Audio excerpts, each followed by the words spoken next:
I got my real first rad, like expensive $150 skateboard, everything together when I was in 7th grade. It was a Jeff Kendall, 2 hands. One hand was doing a peace sign, the other one was ground. I was like, yeah, it's fucking famous. It was cool. And that was my life until I graduated high school. My life.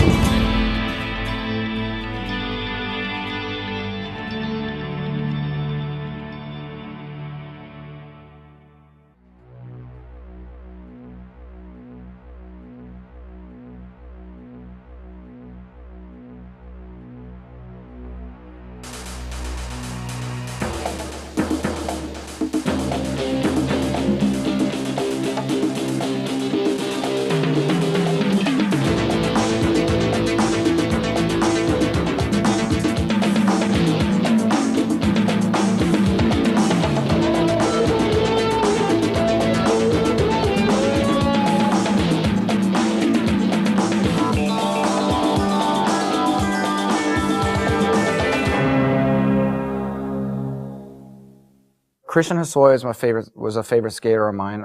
Chris Miller, which is a buddy of mine now, but I always loved Miller's style. Like, he just had such a cool, flowy kind of style. Matt Hensley is probably all time. Hensley was the first one to really make street skating cool, like so much cooler than, in my mind, ramp skating. You know, what ramp skating, there were big airs and crazy spinning around and whatever. And here comes Matt Hensley, and he starts doing that kind of stuff off an embankment, you know, and I was like, wow. I saw him show up one time with dyed black hair and this like punk rock clothing. We were at Webb Park in Rancho Bernardo, old place where people used to skateboard, and he was doing these 360 flip board slides down a set of stairs, and I was just like, I've never seen anything like that before. Because at that time, the only dude that was flipping the board like that was Rodney Mullen, and no one could even understand what the fuck he was doing, so it was just like a different category. We didn't even call it skateboarding. It was like math, you know? Rodney Mullen was doing math, and everyone else was skateboarding.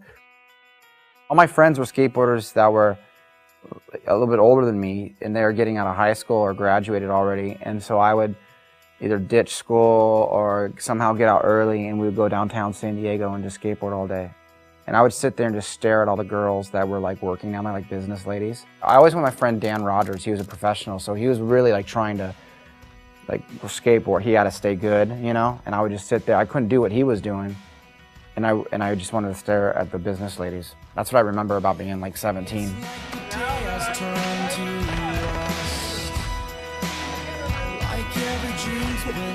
I love hookups. I invented a trick called the rocking horse grind. It's famous within my tribe. It's a nose grind to a 5-0 to a tail slide kind of revert out, but you look like you're doing a rocking horse. It was famous. It's called the rocking horse grind. I used to work at a place that served rotisserie chicken, and so I would get off work and I would just bring out these giant cases of rice, vegetables, tortillas, and chicken to a big tribal pack of skateboarders, and we would skate at this shopping center where I worked. And so we'd do that every night till about midnight, every single night.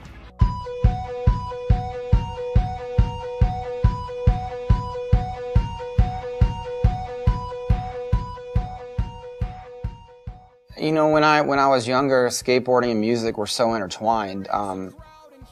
Punk rock music and skateboarders were kind of one and the same kid, at least in Southern California. You know, I remember hearing bands like Big Drill Car, and so Danny Way had Big Drill Car in some of his parts, and I was like, wow, you know. Dinosaur Jr., you know, there's like all these great bands that I grew up on that were a part of the skateboarding scene.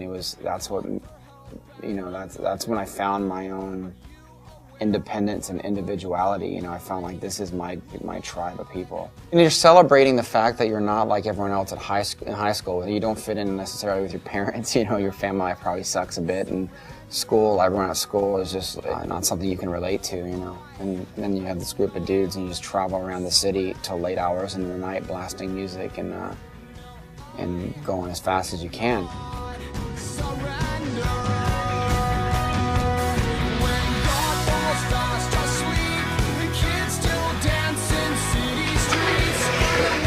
Yes,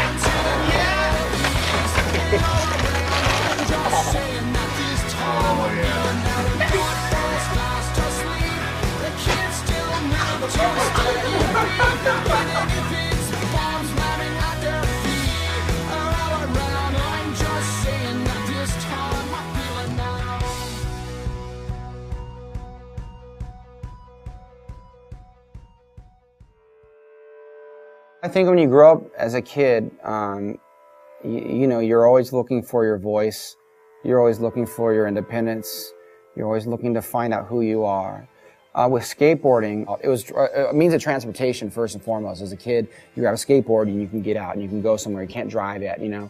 So it's kind of like this is your tool, your vehicle to leave. And they were kind of going, okay, well, it's my freedom, but it expanded from just transportation. It's something you do on your own. You don't need a whole team to play it with you. You just do it with and you can go skate by yourself. And I think that music did a lot of the same kind of stuff. I think that when you're joining, you know, a band for the first time, you're trying to find your voice. You're trying to find that freedom to get in a van and get out of town.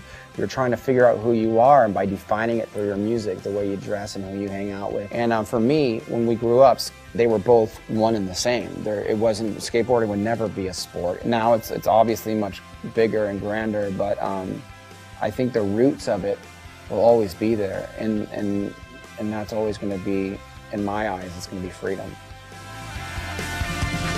All the phones are rung and rung, they're off the hook, all but one, and all the mail stacked up inside, up from the floor, a mile high, and like one would, like a child.